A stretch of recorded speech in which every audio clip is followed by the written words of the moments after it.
hello and welcome everyone. Thank you for joining us for this very first company showroom following the summer break.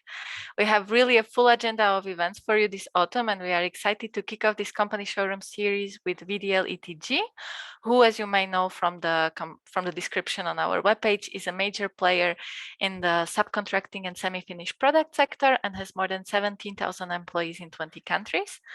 And today we have here with us 3 representatives who will deliver the presentation, and they will explain more about what the company does and what types of profiles they are looking for. So we have Miranda Vandenberg, who is Innovation Network Manager.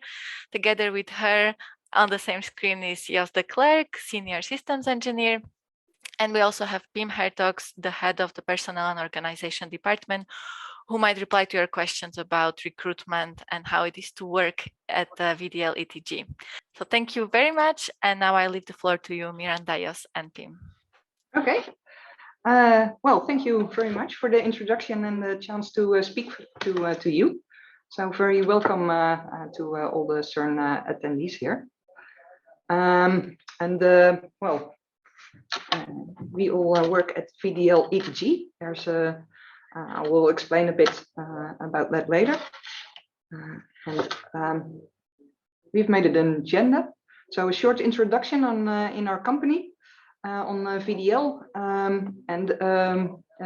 we work at the ETG, so the Enabling Technology Group. I will be zooming in on that group specifically, what our competence are, and I think there's a nice overlap with CERN there. Some examples of what we are doing, and then the questions. Yeah, maybe a short introduction from me about VDL. VDL in general is a group of more than 105 companies. The ETG group is part of that. We are 12 companies that are based in both the Netherlands and in a couple of other countries, mainly Southeast Asia and the USA. As VDL ETG T&D, we work a lot with the engineers, system engineers, etc., etc. I think to zoom in on this, where did you come from? How did ETG come to be? So it's a family-owned company, has been for over 50 years. And as Simona just said, we are at almost 17,000 co-workers now.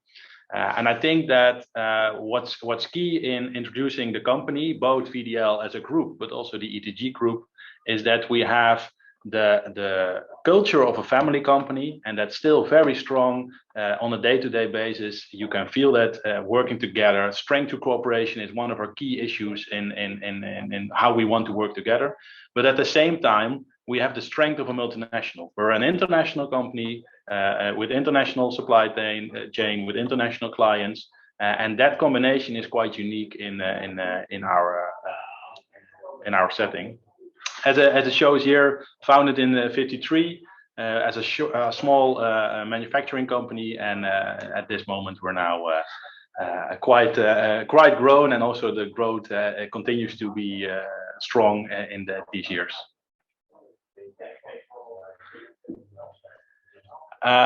Shortly, maybe we'll zoom in on that a little bit more, but to shortly show you. We always talk about the worlds of VDL, and we have defined 5 worlds where we are active in: mobility, energy, infratech, science, technology, and health, and food tech. And mainly the science, technology, and health is interesting because that's where our ETG group provides our business. A little bit then about the history. Maybe we can talk about that for a lot of time, but I think it's nice to know where we're coming from, but it's also nice to know to zoom in on the things where we are now. The Philips Machinefabrieken have been around for more than 100 years. The last 20 years, let's say at the beginning of the 2000s, Philips ETG was struggling a little bit, and then VDL stepped in and said, we want to take over, we want to invest, we want to innovate, and we want to grow. And as of 2006, the Pieter Machinefabrieken are part of, are redefined as ETG within the VDL Group. And we've been working ever since and growing and expanding both within the Netherlands and outside of the Netherlands. I think So we profile ourselves as a turnkey supplier with design capability. That means that we have a design part, mostly our T&D part of the company. But we typically only start designing when we know we can produce it at one of the ETG factories. So we design and manufacture, and we do this under one roof, literally. So in the top part of the slide, you see we make a design, we machine it, bring things together. We do it in a very, in this example, a very cleaned environment. We assemble, we qualify the packages, and until we have a complete produced complex module. And indeed, you can literally go down from your office, one floor down, walk into the factory, and see your own contribution to a real thing. I think that's one of the great things of working here in ETG. Some facts and figures. We have about 7 factories spread around the world, mostly in the Netherlands, but also in Europe and the USA and Asia.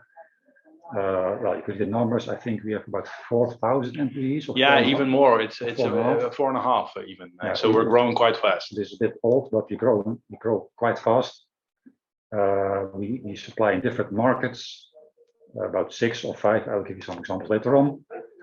And we have a strong balance sheet. So financially, we are also a healthy company. Here you can see our global distribution. So our main quarters of T&D, so technology and development, is in Eindhoven. Another big part of T&D is in Almelo, so a little bit north in the Netherlands.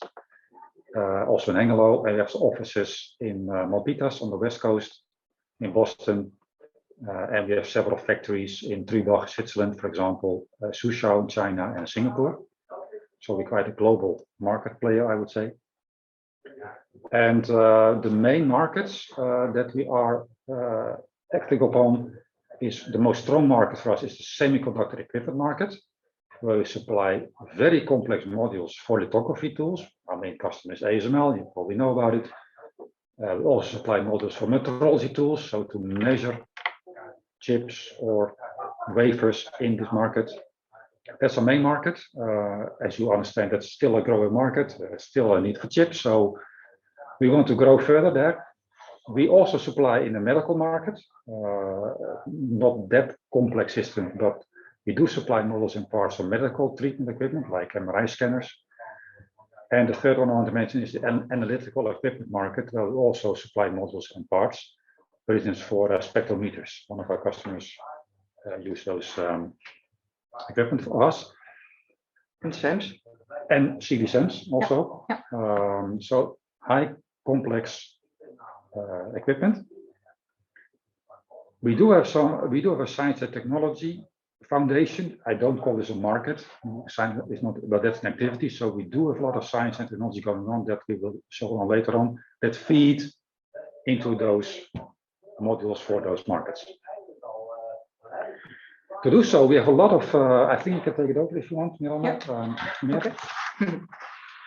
So we have a lot of competence in-house in the ETG group, and I'm not gonna name the whole list, but I hope you can recognize a lot of them. And I want to, well, maybe ask you a question. I think this is the overlap with CERN, and there are two question marks which I didn't know. So I think probably you also do something in sheet metal, and well, for large accelerators, probably you also design for manufacturing. That are competences, well, which are also present here. And the third one that I didn't highlight is the industrialization and redesign. And I think there's one of the only differences in competence. So I think we have a strong overlap there and a strong interest. On the right-hand side, you see some pictures where on the top right, there are click discs for the linear accelerator project at CERN, where we are also have been a long-time partner.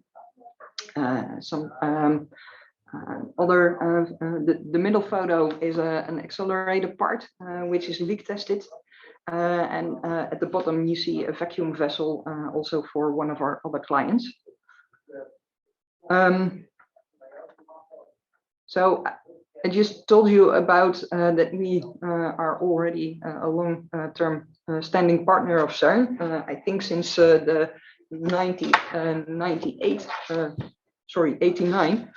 And one of the things which drives that is the accelerator parts. And here you see some examples. So a J coupler, and disc.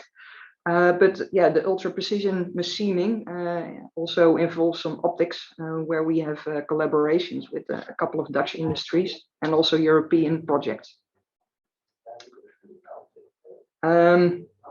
So we've been partners since, like I said, 1989, and here you see some example of a drawing already quite old. So it was, I think, like 10 years ago that this was made. We did a lot of testing for the click X-band structure, and I think now it's foreseen in 20 years from now, maybe. But to be able to operate there, you have to have a manufacturing strategy 24/7, because there's a whole lot of disk to produce, and I think VDL is one of the few companies in the world that can do this without man in the loop. Can I add something on that? Yeah, of course. So when I saw this the first time, I expected that this surface is polished, yes, because it's shiny. Yeah. However, if you would polish, we didn't, but if you would polish this, you will get a global, unpredictable deformation of the surface. Yeah. And for this application, that's not allowable, or in those high electric fields. If you get deformation, you get electrical explosions, or it's not allowable. So this is not polished, yeah, as you would expect. Yeah. But since this is optically shiny, it is, in order of the wavelength of the light, yeah, machined with diamond turning. Yeah. And with diamond turning, this level is extremely difficult, and I think I can state, this is a private statement, that we are world class in machining those parts. Yeah. There are probably other companies, but this is for sure in high volume manufacturing. So indeed, the 24/7 strategies that I think were few, if not leading there. And what Jos was talking about. So here you have the array value, if people know. So that is down to 5 nanometers, which is telling you something about the roughness of the surface, which is also measured. And I think if you look at the features there, like the zoom in here on the corner of the iris, it's quite a nice feat to get to those roughnesses. Okay, so one of the spin-offs there was actually for PSI, also based in Switzerland, and we series manufactured there 112 structures, and per structure there were 108 discs, so that means more than 12,000 discs. And again, without the polishing. So, and we also there got down to 5 micron accuracy and roughness. And here you see one of those measurement reports. And here you see a picture of the disc we made. We're quite proud of that. So we're happy to show this picture where you can see most of the copper structures we made. And we learned quite a lot from that. Also, well, from the click, but yeah, we gained knowledge in the ultra precision machining. The discs were brazed together to form a structure. An alternative in brazing is the bonding. Well, you get some knowledge in RF, high voltage, electromagnetics, shielding, contamination control, and so forth. And why is that now important? Oh, sorry, I skipped ahead. Another commercial application, and we're also very happy to show this, is the Adam Avo project. So I think this is based on a CERN design of an accelerator, and it's used for proton therapy. We're currently making the second one. So the first one is being tested, and we're making the second one. And I think, yeah, there are a few more in the pipeline. So we manufactured this product. So that's the coupled cavity linac, where you see here a nice picture of. And yeah, we're in the project to design for manufacturing. We made it, and the low power RF test and the bead pull test is done at VDL. Something completely different, but still very interesting, is we're in the project for the extra large telescope together with a couple of other companies, industries, institutes in yeah, mainly in the Netherlands. So TNO, Astron, and ESO, where we make the support for the segments for the mirror. And here you see a picture of the total mirror, where this is a zoom in without the covers. This is about 150 meters. So the mirror itself is almost 40 meters in width. That's the primary mirror, and it's built up from hexagonal so that's a difficult word. Hexagonal. Yes, very good. Sorry. Segments, and they are supported with 27 additional supports which can move. So the whole segment can move, but also the supports in that mirror can move to allow really for adaptive optics. And yeah, there are more than 900 of those segments in the whole mirror. And now I come to why we do those things. So we think science accelerates technology. If we are involved in the science projects of today, that means that we have an idea what the technology of tomorrow will be.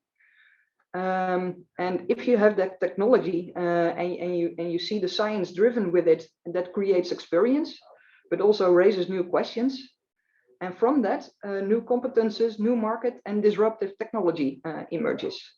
So this is for us really a competence driver for the future.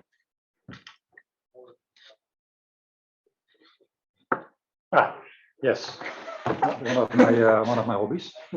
This again something pretty different. This is about magnetic levitation stages for positioning a wafer, for example.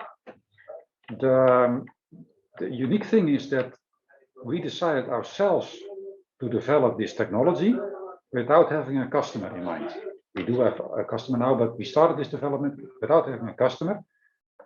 This means that we invested something with our own innovating mind. So this is a stage that can position a wafer with an accuracy below 10 nanometer. We're now reaching, by the way, 5 nanometer, 4 nanometer, so that surpasses our expectations. The thing of this magnetic levitation technology is not so much that we invented magnetic levitation technology, because that exists already for a long time, as you probably know, like in trains. But in this case, we developed the technology such that it's much more cost effective from the start. So we have, I'm going to present this on conferences, by the way, in October and November. So if you're interested, you can hear all about it. But we made this design with some cost awareness right from the start. And this enables us, and this is going to be proved in the next years, that we can deliver a completely functioning stage with this technology at a much lower cost level than our competitors, basically. So that's a nice technology development that is completely different than the other examples. Yet another example, as I said in the beginning, we start from a sketch, as you see in the top left, via a design, via a proto, to a completely delivered product. And we can, those were the numbers out there. Yeah, so we can do this in a relatively short amount of time. This was realized in 1 year, or maybe 1.5 years. So that's quite a short development time, I would say, especially when you're in different businesses. In this business, the time to market is most crucial. But of course, the system has to work. But with all our competences and also using system engineering competences, we are able to realize such a completely functioning system in about a year from start to end. And I think that's quite a remarkable feat to do this this fast.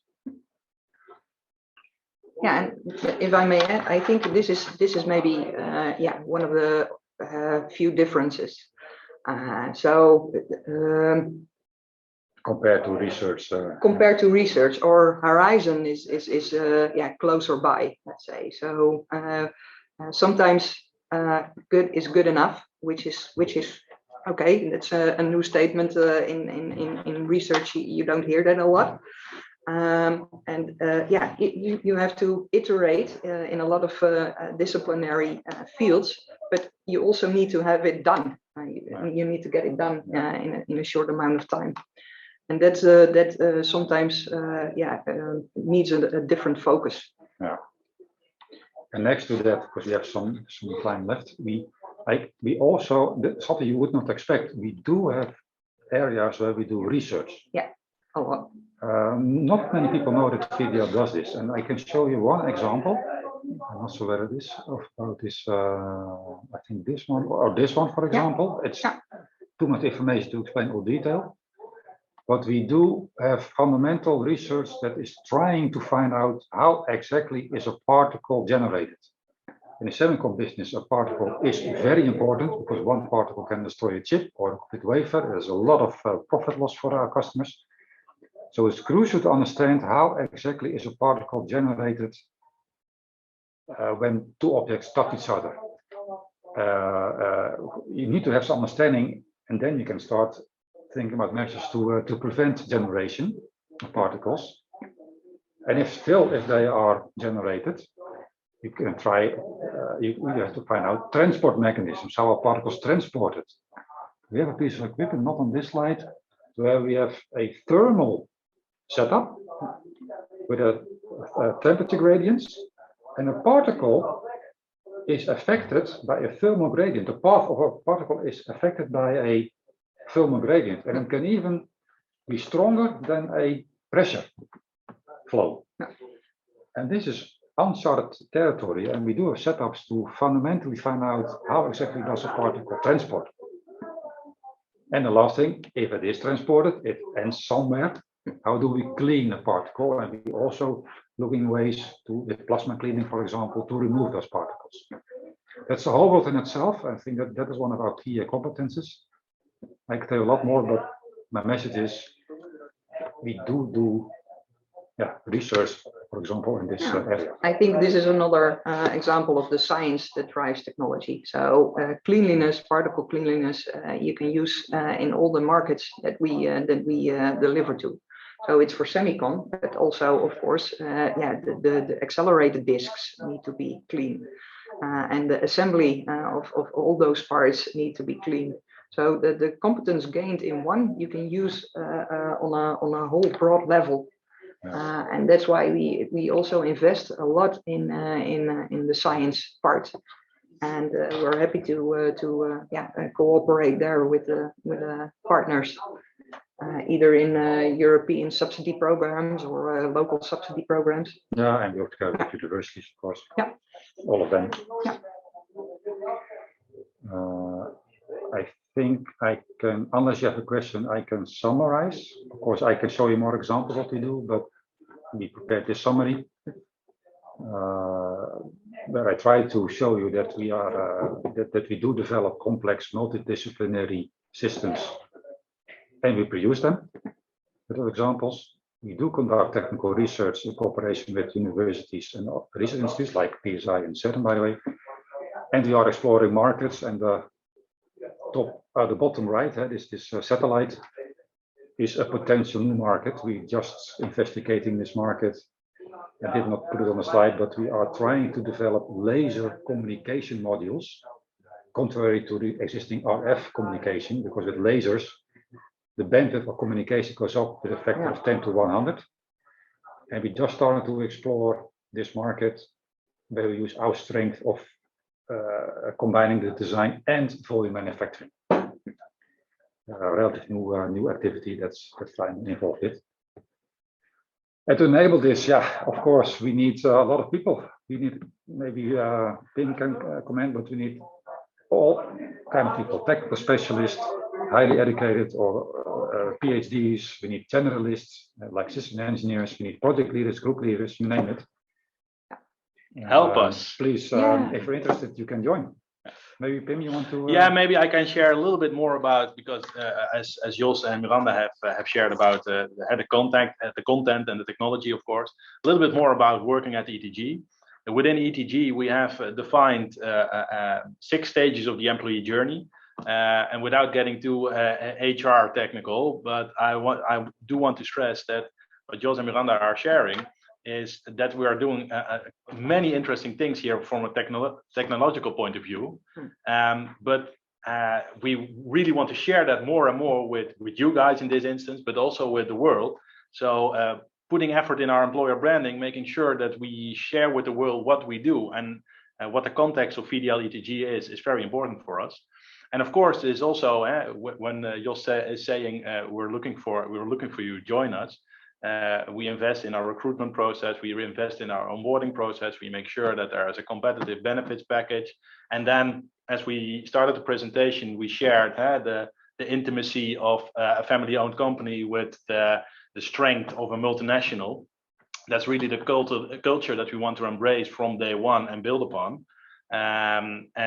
Of course, all the technological colleagues, but also the support functions, try to ensure that there is this working environment where everybody can thrive and where we can develop the technology and develop as a professional.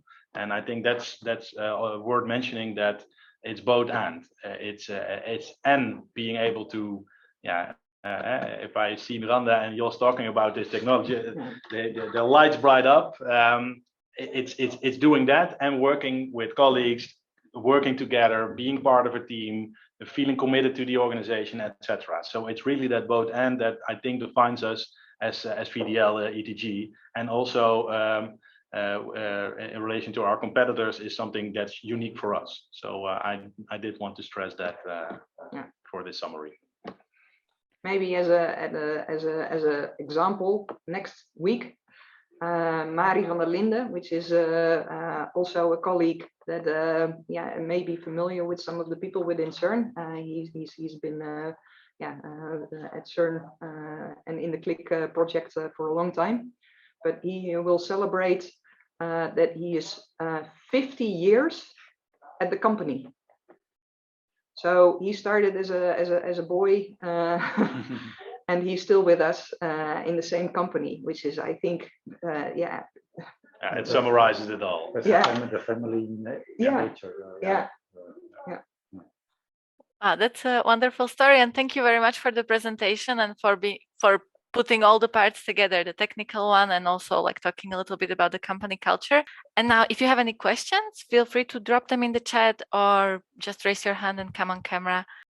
And maybe while you are thinking about them, I would ask about the recruitment process. Like, how long does it take? How many stages are there? If you do any assessment center, and also if you maybe accept spontaneous applications, if people do not see the positions they are interested in directly on the webpage. Yeah, I can share something with that. As Jos has mentioned, we're looking all kinds of for all kinds of functions. So the group leads, the project leads, the system engineers, etc. But we look from a more broad perspective than only that function. So if we get somebody in the recruitment process who we feel is a definite fit for us, but we're not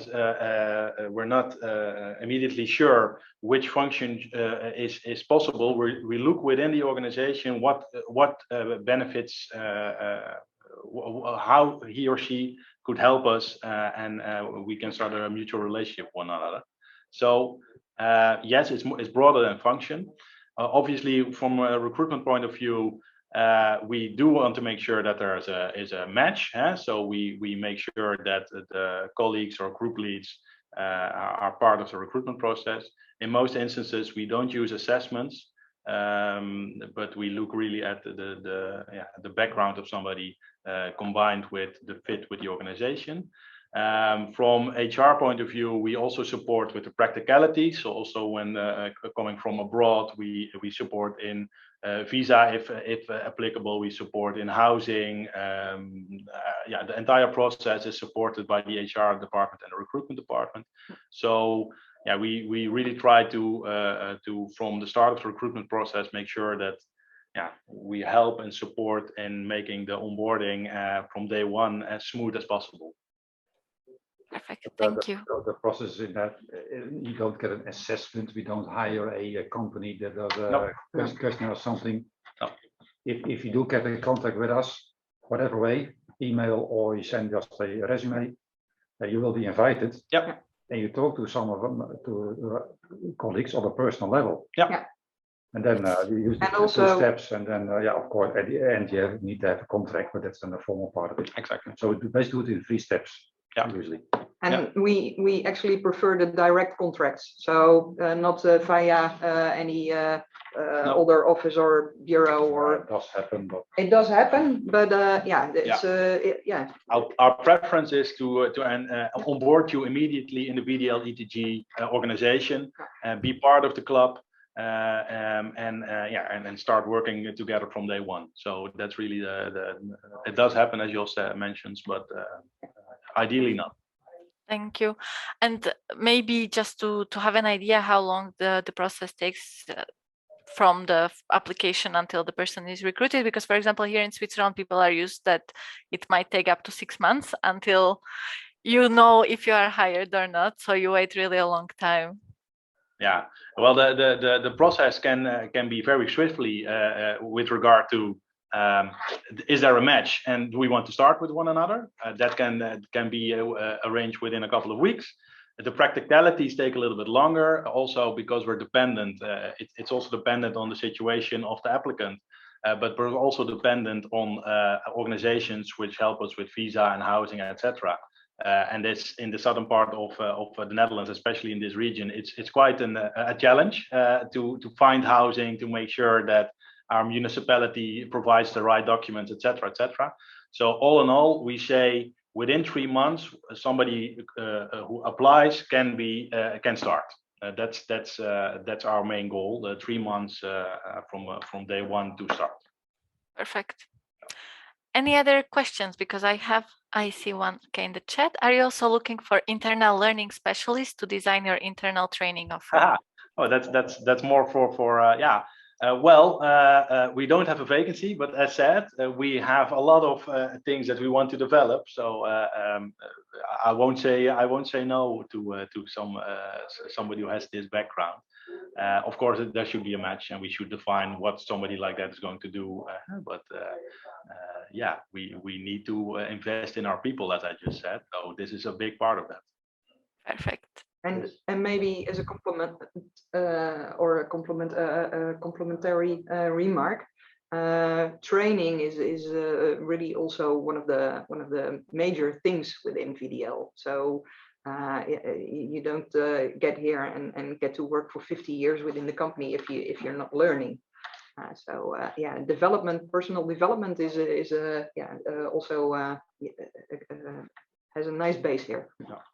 Yeah, I think we can still improve, by the way. But Yeah, of course, it's. That's why we need a learning specialist. but I can give you a real example. When I applied for the job here, I said in the beginning, well, I can probably educate people on systems engineering. And so I did. So I started an internal systems engineering educational program that's now running for about 2 years. And of course, it was my initiative, but it was very much welcomed. Yeah. And I could execute this program. But I think that's also key with regard to our culture, that taking initiative and having the autonomy to do things is really supported. There is, of course, a downside. You have to take the initiative. That's true. If you have to be a person that waits for an order from your manager, then yeah, that's true. Perfect. Expose yourself. You make yourself a little bit vulnerable if you take initiative. But in the end, it's appreciated. So. Yeah. And so then basically, how is it in terms of career progress? Basically, people are allowed to maybe join some extra projects on top of their main job responsibilities, and maybe there is a possibility for people to move the career ladder, let's say. Yeah. It is. I have to say, I worked at ASML for a very long time, which is a huge company nowadays, and that's of course a lot of professionalism in education and careers, etc. So we do have it here as well, but it's not really. You don't get a pre-programmed career in front of you on a slide with steps and years and education. It's not that much formalized, but we do have them. There are people who go to the USA for a management traineeship. We have people there. Yeah. So we do have management traineeships, for example. Okay. And we do have traineeship on technical levels, and indeed you can grow to a system architect level, from let's say a classical engineer to a system designer to a system architect. And those examples are here, yes. Yeah, but maybe you reference ASML. Even though ASML is one of our biggest customers, our company is not identical to ASML. We have a different culture, and that's something that should fit you. So this autonomy, being proactive, taking initiative, informal, with a broad scope. If these are things that are triggering you, then I think VDL is really something that could match. Great, thank you so much. Maybe I will also then ask about the possibility of remote work. I can imagine that if there is a work in the lab, it might not be possible on a large scale, but what is the policy at the moment? Well, the policy, it's also interesting. So I need a few more words than 1 or 2 sentences. We are quite a traditional company. The Philips Machinefabriek, which we originated from, is quite traditional. And you see that with the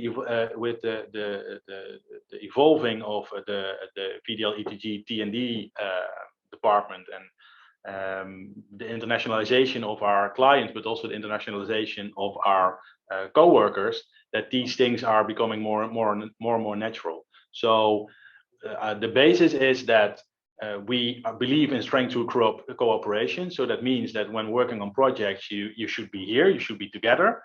But we also believe in efficiency. So that also means that if you need to take some time to have from home to work things, to think about things, to put things onto paper, etc., there's also a balance there. So we don't have again, that I think also what Jos mentioned with regard to ASML, we don't have a formal working from home policy or remote policy, but we do things in an informal way, and we managed to do that because we all regard each other as professionals.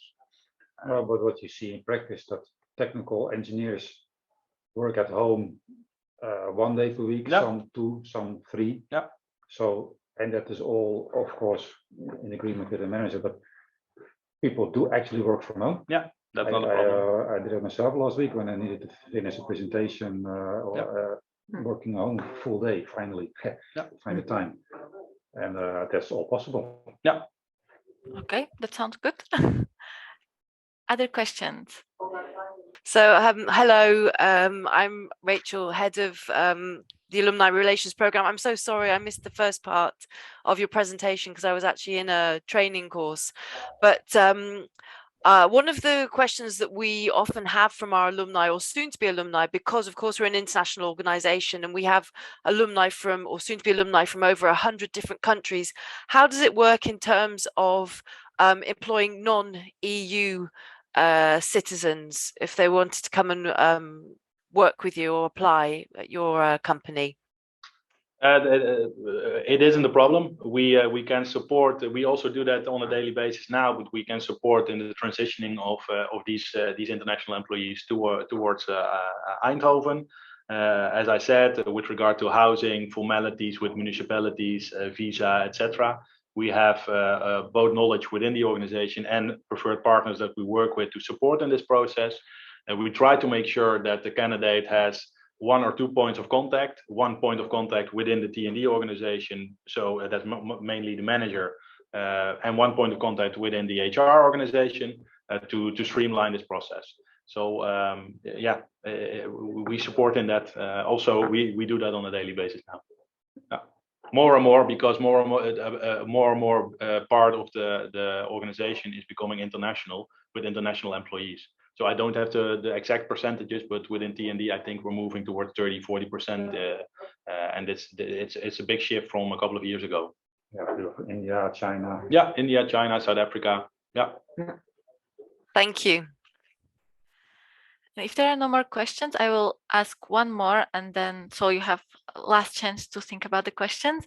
I was wondering, what are the current positions, or what is the biggest need you have right now? Which skills you need to find, and what positions you need to fill very urgently? Shall I take it, or well, I fill it up. Yeah, there are a couple. I think we're still looking for a couple of group leads, which is an important position because we truly believe in leadership, and leadership positions help to support the other positions. I think we are in need of projects, system engineers. I'm sorry, maybe Jos, you can help me with what are the most urgent ones now. Yeah, we indeed. In numbers, you don't need hundreds of system engineers. True. But indeed, we do need more system engineers because we are developing more complex products. Exactly. And to add more value to customers. And we definitely need more system thinkers. I may be a bit biased because I am a system engineer. I would say physicists, but yeah, exactly. Yeah. I'm also a physicist, but system thinkers, that we call it that way. We certainly need, let's say, a handful of system thinkers. Yeah. And of course, we need, I call them classical engineers. I don't know whether, like mechanical engineers, mechanical engineers, software engineers, electrical engineers, equipment engineers. Engineers. That's, I think, so engineers in general, and physicists and system engineers, and of course there's an overlap. Just yeah. Perfect. I think these are definitely the skills and the types of the profiles that we have in the alumni network. So thank you all once again. Have a great lunch. Enjoy your weekend, and thanks to VDL ETG for joining our event.